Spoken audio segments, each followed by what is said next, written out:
اعوذ باللہ من الشیطان الرجیم بسم اللہ الرحمن الرحیم اللہم صلی علی محمد وآل محمد وعجل فرجہم. ناظرین السلام علیکم ورحمۃ اللہ وبرکاتہ.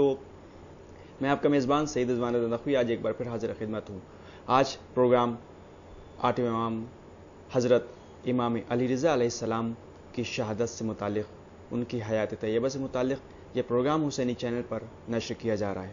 آج اس پروگرام میں ہمارا ساتھ دے رہے ہیں حجت الاسلام والمسلمین علی جناب مولانا مصطفیٰ علی خان ادیب صاحب قبلہ، جو ہمارے درمیان آج موجود ہیں، جن سے ہم آج امام ہشتم آٹھویں امام امام علی رضا علیہ السلام کے سلسلے سے گفتگو کریں گے.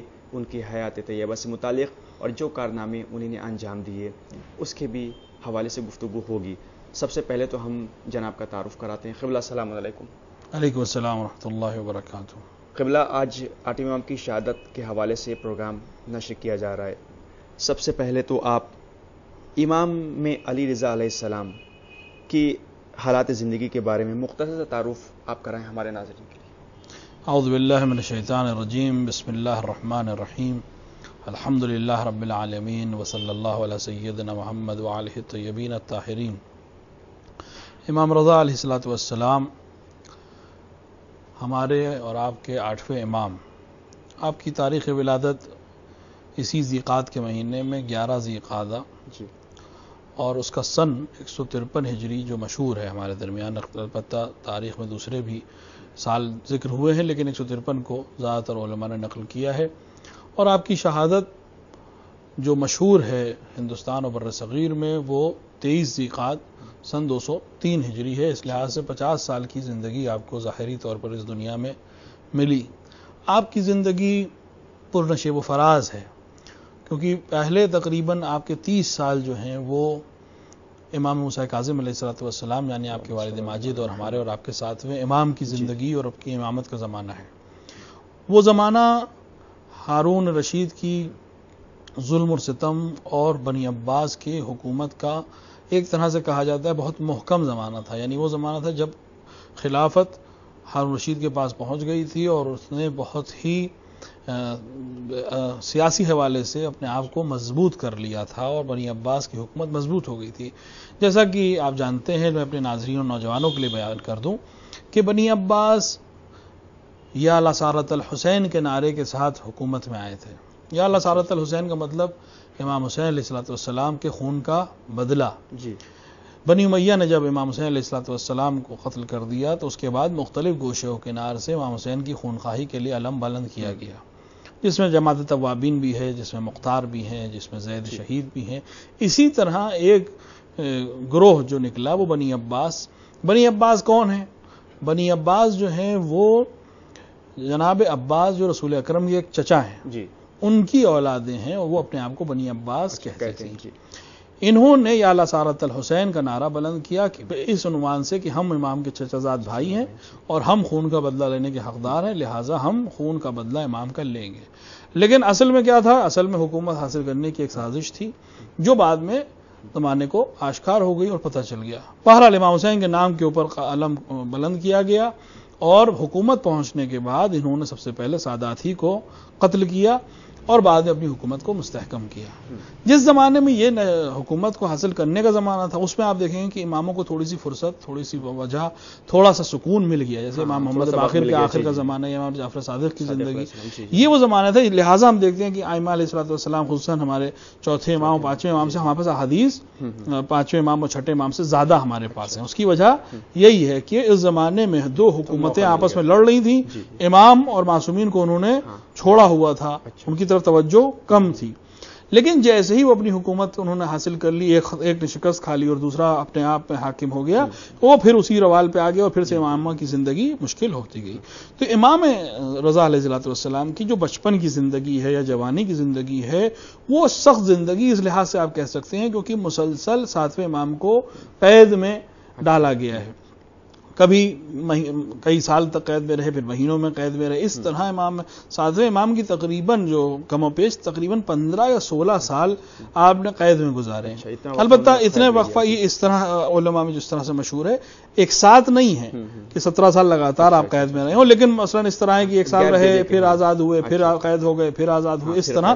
لیکن تقریباً 16-17 سال کی زندگی آپ کی قید خانے میں گزری، یہاں تک کہ آپ کی شہادت بھی اس ظلم و جور کے ساتھ قید خانے میں ہی ہوئی، بغداد کے قید خانے میں.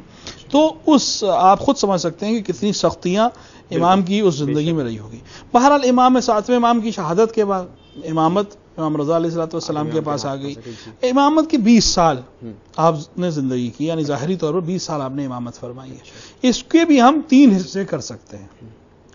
10 سال آپ کے شروع کے 10 سال جو ہیں وہ پھر سے ہارون کے زمانے کے ہیں. اچھا، یعنی ہارون رشید خلیفہ عباسی کے زمانے کے 10 سال. اس میں آپ مدینے میں رہے ہیں اور خلیفہ کی طرف سے بھی کوئی خاص پریشانی آپ کو نہیں ہوئی ہے، کیونکہ ظاہر سی بات ہے اس نے آپ کے باپ کو قتل کیا تھا.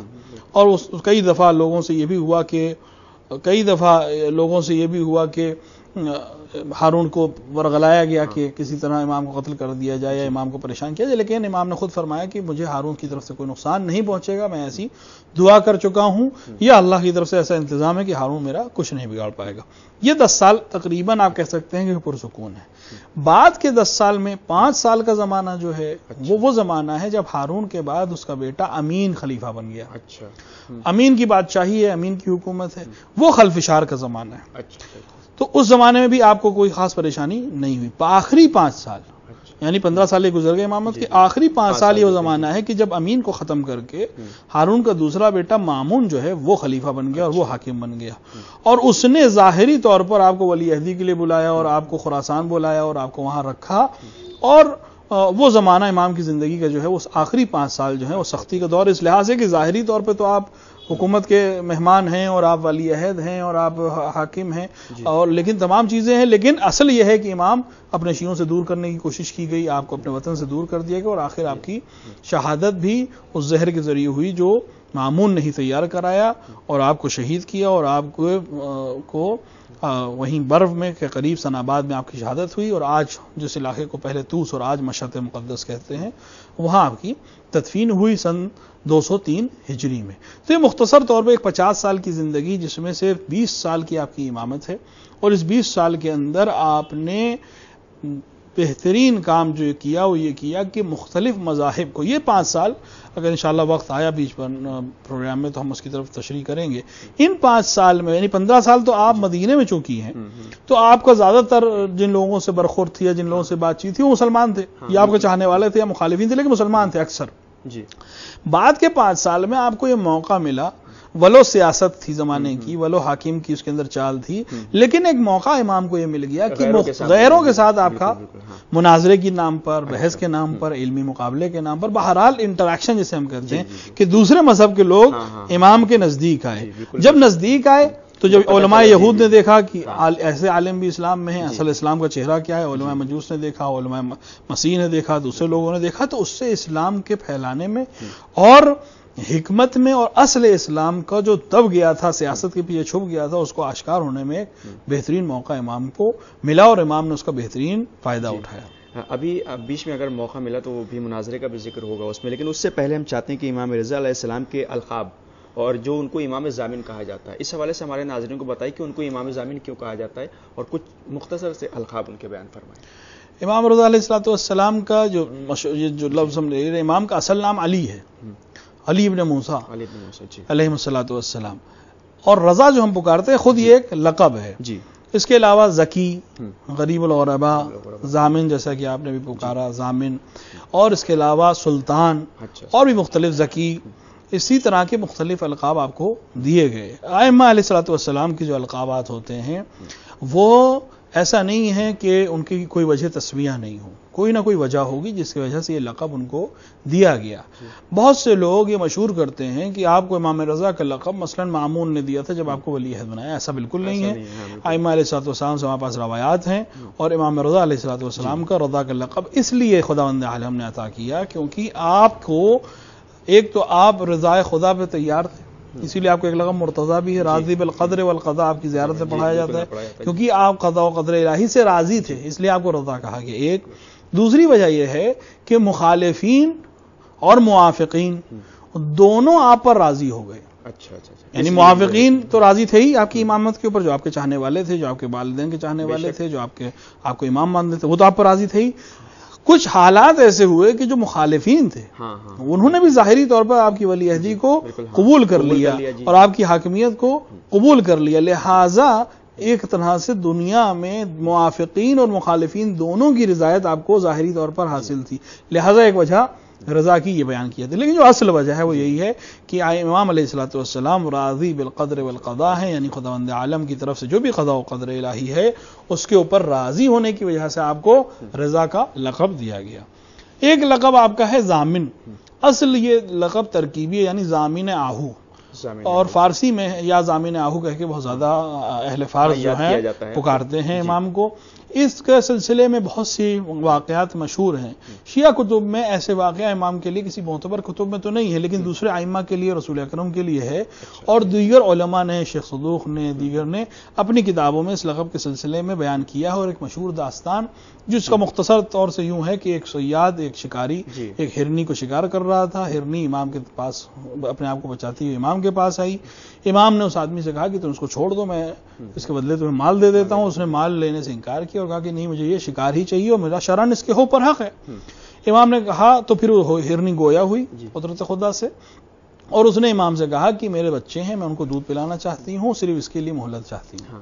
تو امام نے اس شکاری سے کہا کہ میں ضامن ہوں، میں ضمانت دیتا ہوں کہ یہ لوٹ آئے گی، لہٰذا تم تب تک مجھے اپنے پاس روک لو جب تک یہ لوٹ کے نہیں آتی. وہ ہرنی گئی اور فوراً کچھ دیر بعد لوٹ آئی اور امام کی خدمت میں آ گئی. جب اس نے یہ منظر دیکھا شکاری نے تو اس نے فوراً امام کی ولایت کا اقرار کیا اور آپ کے موافقین میں سے ہو گیا. لہٰذا آپ کو ضامن آہو کہا جاتا ہے. اور آج بھی دنیا میں مختلف لوگ جو امام ضامن باندھتے ہیں، امام کی ضمانت میں دیتے ہیں، وہ امام رضا علیہ الصلوۃ والسلام سے ہی شروع ہوا. ضامن آہو کا جو ضمانت دینا، یعنی امام کی ضمانت میں دینا اور اس کا انسان کو کے تمام حالات میں امام کے حوالے کر دینا اور اس کو خوشی اور غم کو امام کے حوالے کر دینے کے حوالے سے یہ چیزیں ہمارے سماج میں پائی جاتی ہیں. اور امام علیہ الصلوۃ والسلام ہی کی ذات ہے جو ہمیں ہر طرح کی بلا اور فلا سے محفوظ رکھتی ہے. لہٰذا آپ کو ضامن کہا گیا. اچھا، یہاں پر ابھی آپ نے جیسے ذکر کیا کہ میں نے بھی ایسا دیکھا اور برابر لوگ دیکھتے رہتے ہیں مومن کہ جو بھی یہاں سے سفر پر باہر جاتا ہے تو وہ امام کی ضمانت میں اس کو دیا جاتا ہے اور پھر ایک جو ہے امام ضامن باندھا جاتا ہے. یہاں تک کہ جو اس کی شادی ہوتی ہے اس کے بھی باندھا جاتا ہے. تو سوال یہ کہ یہ امام سے کیوں منسوب ہوا اور دیگر بھی امام ہیں لیکن انہی سے کیوں منسوب ہوا؟ یہ دیکھیں ایسا ہے کہ تمام ائمہ علیہ الصلوۃ والسلام آپ کسی کی بھی ضمانت میں دے سکتے ہیں، لیکن جیسا کہ عرض کیا گیا کوئی نہ کوئی چیز کسی نہ کسی امام کے ساتھ منسوب ہو جاتی ہے اور مشہور ہو جاتی ہے. جیسے آپ کسی امام کو کہیں مظلوم، جیسے امام حسین کو مظلوم کہا گیا علیہ الصلوۃ والسلام. ایسا نہیں کہ باقی امام مظلوم نہیں ہیں. ہاں بالکل، ہر امام اپنے اپنے وقت میں مظلوم رہے، ظاہری طور پر بھی اور باطنی طور پر بھی. ظاہری طور پر اس طرح سے کہ لوگوں نے ان کا مقام حاصل نہیں کیا، اور دوسری طرح سے اس طرح کہ آپ کو مظلومانہ طریقے سے، ہر امام کو مظلومانہ طریقے سے شہید کیا گیا. لیکن جس طرح امام حسین شہید ہوئے اسی طرح کوئی دوسرا امام شہید نہیں ہوا. جس طرح سے آپ کو آپ کے بدن کے ساتھ بے حرمتی کی گئی اس طرح دوسرے ائمہ کے ساتھ نہیں ہوا. تو کوئی ہر امام ہمارے لیے ضامن بن سکتا ہے، ہر امام ہمارے لیے ہادی ہے، ہر امام ہمارا امام ہے. لیکن اب مشہور ضمانت کی جو چیز تھی وہ امام کے نام سے مشہور ہو گئی. ایک وجہ اس کی جو مشہور ہونے کی وجہ بیان کیا تھی وہ یہ کہ اپنے زمانے میں مامون نے امام کے نام کے سکے رائج کیے. لہٰذا وہ سکے ضمانت کے طور پر لوگوں کے ساتھ استعمال ہونے لگے. تو امام کے رضا کے نام سے جو سکے آج باندھے جاتے ہیں یہ وہ سکے نہیں ہیں جو امام رضا کے زمانے میں باندھے جاتے ہیں. وہ تو امام کے نام کے ساتھ سکہ ہوتا تھا، تو وہ اس پہ امام کا نام لکھا ہوتا تھا، تو لوگ اس لیے اس کو باندھ دیتے تھے کہ یہ نام کی برکت سے انسان محفوظ رہے گا. آج سکے تو نہیں ہیں امام کے نام کے، لیکن امام کی طرف منسوب کر کے اور امام سے دعا کرتے ہوئے اپنے مسافر کے کاندھے پر اور باہوں پر یہ باندھ دیا جاتا ہے اس یاد میں کہ امام انشاءاللہ اس کی حفاظت کریں گے انشاءاللہ. تو لہٰذا ایسا نہیں ہے کہ دیگر ائمہ سے یہ منسوب نہیں ہو سکتا ہے، لیکن چونکہ امام رضا علیہ الصلوۃ والسلام کا مشہور ہو گیا اور مقبولیت ہو گئی، لہٰذا اسی طرح رائج ہو گیا اور ہمارے درمیان رائج ہے. جی اچھا، ابھی بیچ میں جو ہے ولی عہدی کا بھی ذکر آیا تھا. ہم چاہتے ہیں ہمارے ناظرین کو آپ بتا دیے کہ ولی عہدی کیا ہے اور کس نے کی تھی اس حوالے سے. دیکھیے امام رضا علیہ الصلوۃ والسلام کی زندگی میں ایک بہت اہم واقعہ جو ہے وہ آپ کی ولی عہدی کا واقعہ ہے. اس کو سمجھنے کے لیے تھوڑا سا ہمیں مقدمتاً آپ کو یہ سمجھانا پڑے گا اور ہمارے ناظرین کو اور جو بھی جہاں تک یہ پروگرام جا رہا ہے کہ اس زمانے کے حالات کیا تھے، کیوں یہ کام ہوا اور امام نے آخر اس کو کیوں قبول کیا. اور بہت سے لوگ ممکن ہے ہمارے جوانوں پہ اعتراض کریں کہ مثلا امام نے اس کی ولی عہدی قبول کر لی لہٰذا مثلا وہ صحیح حاکم تھا، یا امام نے اس حکومت کو ایک مہر تائید لگا دی. جو مقصد تھا اس کا اصل میں دیکھیے امام رضا، جیسے کہ میں نے عرض کیا کہ بنی عباس امام حسین علیہ الصلوۃ والسلام کی خونخواہی کے نام پر حکومت میں آئے تھے. بنی امیہ ختم ہو گئے، بنی عباس اپنی حکومت کو استوار کرتے رہے اور مضبوط کر لیا انہوں نے. ہارون جب مرا تو اس نے اپنا جانشین بنایا تھا اور اپنے بعد کا حاکم بنایا تھا اپنے بیٹے امین کو، کیونکہ امین جو تھا وہ دونوں طرف سے ہاشمی تھا، یعنی مامون کی طرف سے بھی اور اپنی ماں زبیدہ کی طرف سے بھی، لہٰذا اس کو اپنا ولی عہد بنایا اور اپنے بعد کے لوگوں کو اس سے بیعت کرنے کی طرف دعوت دی. امین بادشاہ ہو گئے. ہارون کا دوسرا بیٹا تھا مامون. مامون مرو اور خراسان کے علاقے میں حکومت کرتا تھا، جو آج کا ایران ہے، ایران، افغانستان، اس طرح کا علاقہ. یہاں مرو میں تھا وہ. اس کو اس کے وزراء نے اس بات کی طرف مامور کیا کہ تم چاہو تو اپنے بھائی سے یہ حکومت چھین سکتے ہو. حکومت چیز ہی ایسی ہوتی کہ باپ بیٹے کا نہیں، بیٹا باپ کا نہیں، بھائی بھائی کا نہیں. لہذا اس حکومت کو حاصل کرنے کے لیے مامون نے اقدامات شروع کیے. ادھر امین کے بھی وزراء نے اس کوشش یہ کی کہ جس بات پہ صلح ہوئی تھی کہ دونوں بھائی آپس میں حکومت کو بانٹ کر حکومت کریں گے، لہذا انہوں نے بھی آپس میں اس طرح کی چال چلی کہ کسی طرح دونوں بھائی آپس میں لڑ جائیں. نتیجتاً دونوں بھائیوں میں لڑائی ہوئی اور آخر یہ ہوا کہ مامون کی افواج جنگ کرتے کرتے بغداد میں داخل ہوئی اور امین کو قتل کیا، اور مطلقاً طور پر مامون حکومت اسلامی، جس کو ظاہری طور پر اسلامی امپائر کہا جاتا تھا، اس کا الاطلاق حاکم بن گیا. لیکن اس تمام خلفشار میں ایسا مختلف جگہوں پہ ہونے لگا کہ کچھ لوگوں نے مثلا علم بغاوت بلند کیا، یہاں پر کچھ لوگ، اس گاؤں میں کچھ لوگ، اس شہر میں کچھ لوگ. تو حکومت حاصل ہونے کے بعد بھی حکومت ایک طرح سے بیلنسڈ نہیں تھی، پوری طرح سے کنٹرول نہیں تھا. اور ایک اہم مسئلہ یہ آ رہا تھا کہ زیادہ تر لوگ جو بغاوت کر رہے تھے وہ منسوب تھے کہ یہ علی کے چاہنے والے ہیں، یہ شیعان علی ہیں، یہ سادات ہیں، یا کسی نہ کسی سید کے نام پر کسی نہ کسی امام کی اولاد کی نیابت میں یہ قد علم کر رہے ہیں. تو لہٰذا وزراء نے اس کو یہ سمجھایا کہ ایسا کرو، کچھ ایسا کیا جائے کہ تمام سادات، تمام علی کے چاہنے والے اور تمام شیعہ تمہارے موافق ہو جائیں. تو اب سمجھ میں یہ آیا کہ سب سے آسان کام یہ ہے اور سب سے بہترین کام یہ ہوگا کہ بجائے جنگ کرنے کے ایسا کرتے ہیں کہ جو علویوں میں سب سے محترم ہے، جو سادات میں سب سے محترم ہے، اس کو اپنے دربار میں بلا لیتے ہیں. جب وہ ہمارے دربار میں آ جائے گا تو یہ لوگ، اس پہ ڈبل فائدہ ہے، دوہرا فائدہ ہے. کیا؟ ایک تو اگر ہمارے دربار میں آ گیا اور ہماری مورد تائید ہو گیا تو یہ سب اپنے آپ چپ ہو جائیں گے، کیونکہ جب ان کا سید و سردار ہمارے ساتھ ہے تو یہ کس بات کے اوپر. دوسرا فائدہ یہ ہے کہ جب یہ ہمارے پاس رہے گا تو یہ تقریباً یہ ضمانت ہو جائے گی کہ سامنے والا ہم پر حملہ کرنے سے پہلے ڈرے گا کہ اگر ہم نے ان پر کوئی حملہ کیا تو یہ مثلاً ہمارے سید اور سردار کو قتل کر سکتے ہیں. جیسے گروگان رکھتا ہے نا آدمی کہ ضمانت کے طور پہ یہ آدمی ہمارے پاس ہے، اگر تم لوگوں نے ہمارے خلاف کوئی کام کیا تو ہم ان کو اذیت کریں گے. تو اب سامنے والا اس ڈر سے کہ ہمارے امام کو، ہمارے پیشوا کو، ہمارے سید اور ہمارے سردار کو کوئی اذیت نہ ہو، لہٰذا ہم اس حکومت کے خلاف کوئی اقدام نہ کریں. یہ وہ وجہ تھی جس کی وجہ سے یہ پورا پروگرام رکھا گیا اور پورا کھیل حکومت نے کھیلا.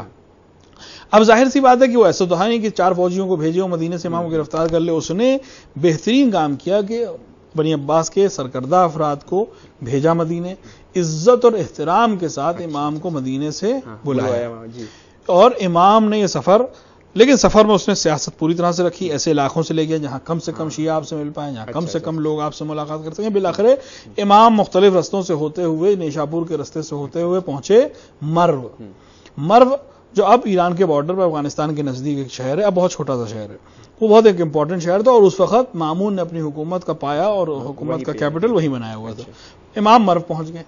اب مامون نے امام کے سامنے سب سے پہلے، یہ میں عرض کر دوں تاکہ جوانوں کو واضح ہو جائے، کہ سب سے پہلے خلافت پیش کی.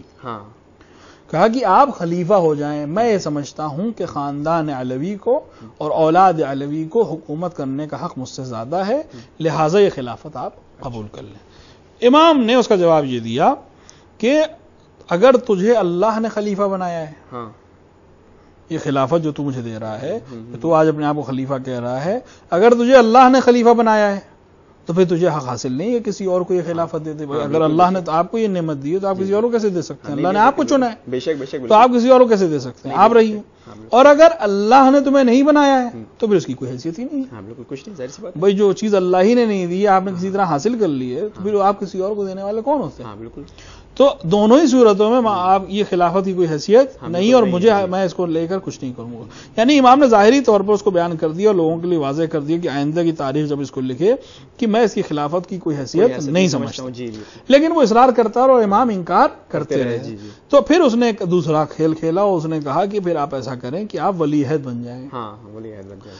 امام نے اس سے بھی انکار کیا. تو جو ہمارے پاس روایات ہیں اس میں پھر امام کو اس نے تہدید کیا، امام کو اس نے دھمکی دی کہ اگر آپ نے قبول نہیں کیا تو پھر میں آپ کے ساتھ وہی کروں گا جو میرے باپ نے آپ کے باپ کے ساتھ کیا، یعنی قتل کروں گا، یعنی قتل کر دوں گا آپ کو. تو امام نے نفس کو، اپنے جان کو، جس کو جو حکم خداوندی ہے کہ جان کو بچانے کے لیے اقدام کریں، تو امام نے یہاں پر یہ دیکھا کہ اس وقت میرا ولی عہدی قبول کر لینا بہتر ہے امور شریعت کے لیے. تو امام نے ظاہری طور پر ولی عہدی قبول کر لی، لیکن ساتھ میں ایک شرط لگا دی کہ میں تمہاری ولی عہدی تو قبول کر لوں گا، لیکن ایک شرط ہے، نہ میں کسی کو نسب کروں گا نہ میں کسی کو عزل کروں گا. دیکھیں ولی عہدی کسے کہتے ہیں؟ یعنی امام جو ہے وہ نائب ہو جائیں گے خلیفہ وقت کے. اگر خلیفہ نہیں ہے تو آپ خلیفہ ہیں، اور اگر خلیفہ مر جائے تو آپ خلیفہ ہوں گے. خلیفہ کا کام کیا ہے؟ حاکم کا کام کیا ہوتا ہے؟ حاکم کا کام ہے کچھ لوگوں کو کوئی عہدہ دے گا، کچھ لوگوں سے کوئی عہدہ چھین لے گا. عزل کرنا یعنی ہٹا دینا پوسٹ سے، نصب کرنا کسی کو پوسٹ پہ بٹھا دینا، یہی مین کام ہے. امام کہہ رہے ہیں میں یہی دونوں کام نہیں کروں گا. اچھا اچھا. یعنی کہنے کو تو ظاہری طور پہ آپ خلیفہ کے نائب بن رہے ہیں، ولی عہد بن رہے ہیں، لیکن اصل میں آپ نے نیابت قبول نہیں کی. اگر نیابت قبول کی ہوتی تو آپ عزل بھی کرتے، نصب بھی کرتے. لیکن آپ نے کہا نہ میں کسی کو عزل کروں گا نہ میں کسی کو نہیں، یعنی نہ تمہارے حکومت میں کسی کو عہدہ دوں گا نہ تمہاری حکومت سے کسی سے کوئی عہدہ چھینوں گا. یعنی میری نظر میں تمہاری حکومت کی کوئی حیثیت نہیں ہے. اگر تم اس کے بعد بھی مجھے اپنا ولی عہد بنانے پہ اصرار کرتے ہو تو بنا لو، لیکن میں ظاہری طور پر لوگوں کو پیغام دے جاؤں کہ میں اس حکومت سے کوئی مطلب نہیں رکھتا. امام کی شرط کو اس نے قبول کر لیا اور امام کی ولی عہدی کا اعلان کر دیا، اور خلافت میں اور دربار میں آپ کے پاس لوگوں نے آ کر جوک در جوک بیعت کی. یہ مسئلہ ایسا تھا کہ امام نے دیگر مقامات پر بھی اپنے شیعوں کے درمیان، اپنے خاص لوگوں کے درمیان جا کر بیان کیا. جب بہت سے لوگوں نے اعتراض کیا تو امام نے بیان کیا کہ میں نے اس طرح سے قبول کیا ہے. یہ امام نے فرمایا کہ جس طرح خلیفہ دوم کے بعد میرے والد نے، میرے جد نے، حضرت علی نے شورا میں رہنا قبول کیا تھا، اسی طرح میں بھی آج ولی عہدی قبول کر رہا ہوں. اب اس کو ہمارے ناظرین خود جا کے کہہ سکتے ہیں کہ شورا میں امیر المومنین نے کیوں قبول کیا اپنے آپ کو جانا، اور اسی طرح بالکل اسی طرح امام علی رضا نے یعنی ایک طرح سے بیان کر دیا کہ جس طرح وہاں امیر المومنین علیہ الصلوۃ والسلام کے لیے شورا میں رہنا ضروری ہو گیا تھا، اسی طرح کہ یہاں حالات ایسے تھے کہ مجھے ولی عہدی قبول کرنا پڑے. لیکن یہ ولی عہدی بالکل ایسے ہی ہے کہ نہ میں کسی کو عزل کروں گا نہ میں کسی کو نصب کروں گا، نہ میں حکومت کے کسی کام میں دخالت دوں گا، نہ میں حکومت کے کسی کارندے سے اس طرح سے معاملہ کروں گا، میں اپنی زندگی گزاروں گا. لیکن ظاہری طور پر آپ کو ولی عہد بنا دیا گیا، آپ کے نام کے سکے جاری کیے گئے، آپ کے نام کا خطبہ پڑھا جانے لگا. جو طریقہ تھا اس زمانے کی حکومتوں کا، جو آج بھی طریقہ ہے کہ جو حاکم ہوتا ہے، جو اس کے جو خاص لوگ ہوتے ہیں، ان کے نام کا حکومت خطبہ جمعے کی نماز میں مملکت اسلامیہ میں پڑھا جاتا ہے. تو امام رضا کے نام کا سکہ چلا، امام رضا علیہ الصلوۃ والسلام کا نام خطبہ جمعہ میں لیا جانے لگا. لیکن اس کی وجہ سے بنی عباس میں پھر سے خلفشار پڑ گیا، کیونکہ مامون نے، بنی عباس نے اپنا جو رنگ انتخاب کیا تھا وہ کالا تھا، وہ کالے امامے پہنتے تھے، کالے جھنڈے لگاتے تھے. اس نے کیا کیا کہ سبز امامہ جو بنی ہاشم کی علامت تھی وہ لگانا شروع کر دیا، اور سبز جھنڈے پرچم پھیلانا شروع کر دیے. تو بنی عباس نے کو ظاہری طور پہ یہ لگا کہ ایک طرح سے حکومت بنی عباس کے ہاتھ سے جا رہی ہے. تو انہوں نے ایک بار پھر سے بغداد کے اندر کسی اور کو، ان کے چچا کو ولی عہد بنا دیا، ان کی خلافت کا اعلان کر دیا. بہرحال خلفشار شروع ہو گیا، اور مامون نے جب یہ دیکھا کہ یہ خلفشار بڑھ رہا ہے تو اس نے پھر زہر دغا کے ذریعے امام کو شہید کر کے دوبارہ عباسیوں کی خوشنودی کو حاصل کرنے کی کوشش کی، اور اس کے نتیجے میں امام علیہ الصلوۃ والسلام کو اپنے پاس بلا کر زہر دیا اور انگور کے خوشے میں، اور آپ کی شہادت 23 ذیقعدہ سن 203 ہجری میں واقع ہوئی. اور ظاہری طور پر مامون نے بڑا سوگ منایا اور بڑے سرکاری اعزاز جسے ہم کہتے ہیں اس کے ساتھ آپ کو ہارون کے بغل میں دفن کیا. اور آج امیر المومنین علیہ الصلوۃ والسلام کے اس فرزند کی قبر عراق سے دور ایران میں ایک عظیم بارگاہ بنی ہوئی ہے. پوری دنیا سے جوق در جوق مسلمان یہاں جاتے ہیں, زیارت کرتے ہیں اور امام علیہ الصلوۃ والسلام سے اپنی حاجات بھی پاتے ہیں. اور امام جس طرح اپنی زندگی میں لوگوں کی ہدایت کرتے تھے, اسی طرح اپنے جانے کے بعد بھی آج ان کا مشہد بھی لوگوں کی ہدایت کا مرکز بنا ہوا ہے. جیسا کہ اتنی بڑی شہادت ہے امام کی, اور ہم یہ دیکھتے ہیں کہ اس طرح سے پروگرام نہیں یہاں پر ہو پاتے ہیں, تو کس طرح ہمارے ناظرین کو آپ بتائیے کہ جس طرح اور اماموں کی جو شہادت ہیں اس پہ ہم لوگ پروگرام کرتے ہیں, تو کم سے کم امام علی رضا علیہ السلام کی شہادت پر بھی بڑے پیمانے پر یہاں پر پروگرامز وغیرہ ہونا چاہیے. اس حوالے سے ہمارے بے شک دیکھیں, امام رضا علیہ الصلوۃ والسلام کے لیے دو چیزیں بہت اہم ہیں. ایک تو یہ کہ آپ کا القاب میں آپ کو غریب الغربا کہا گیا. دیکھیں, امام حسین علیہ الصلوۃ والسلام کے علاوہ کسی بھی امام کو غریب الغربا نہیں کہا گیا ہے. امام رضا کو غریب الغربا کہا گیا ہے. آپ کو سلطان عرب والعجم بھی کہا گیا, لیکن آپ کو غریب الغربا بھی کہا گیا. اس کی ایک وجہ یہ ہے کہ آپ سرزمین عرب پہ دفن نہیں ہیں, آپ عرب سے باہر ہیں. دیکھیں, امام عرب ہیں, اصالتاً آپ لوگ عرب ہیں, مکے اور مدینہ کا رہنے والا عربی ہے. دوسرے آئمہ جو ہیں اگر وہ عراق میں دفن بھی ہیں تو عراق بھی عرب ہے, لیکن ایران عجم ہے, تو اپنے وطن سے بالآخر آپ باہر ہو گئے. تو اس لحاظ سے آپ اپنے چاہنے والوں سے اور اپنے گھر والوں سے سب سے بہت دور تھے. اس لحاظ سے بھی غریب الوطن اور غریب الغربا آپ کہلائے.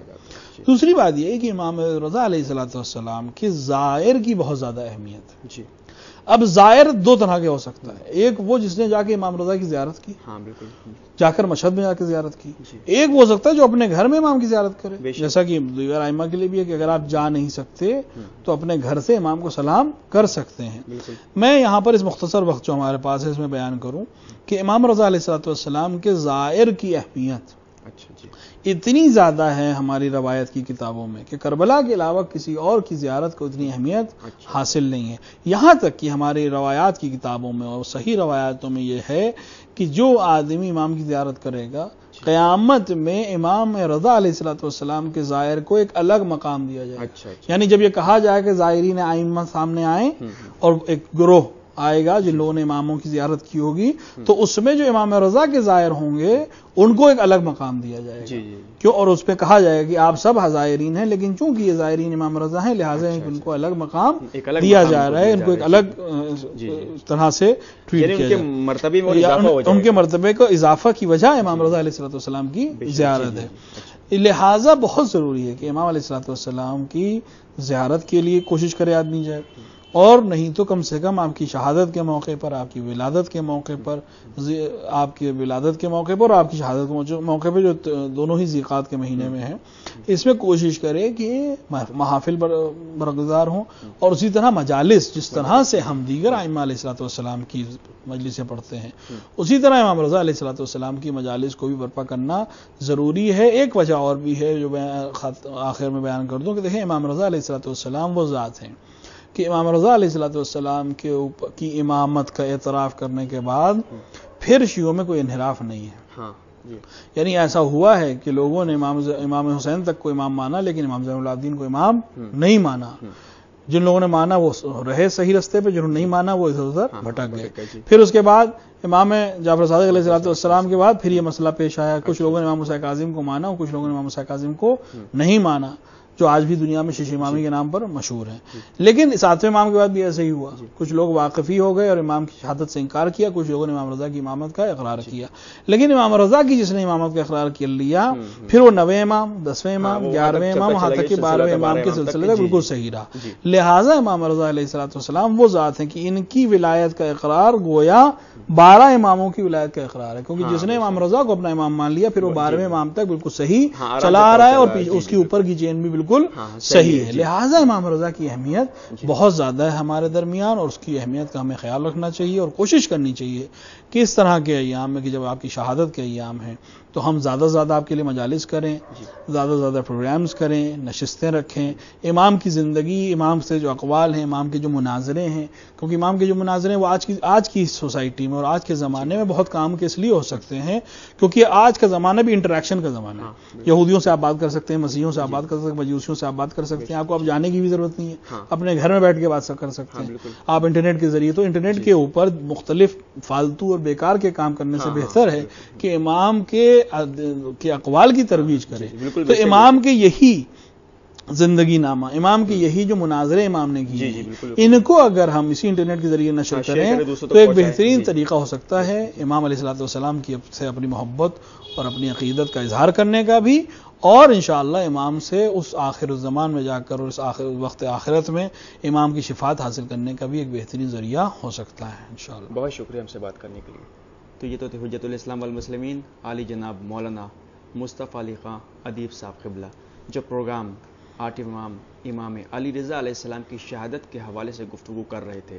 اب اپنے میزبان سید رضوان رضا نقوی کو دی اجازت، اس امید کے ساتھ کہ آپ سے پھر ملاقات ہوگی. آپ دیکھتے رہیے حسینی چینل. خدا حافظ. السلام علیکم ورحمۃ اللہ وبرکاتہ. فی امان اللہ.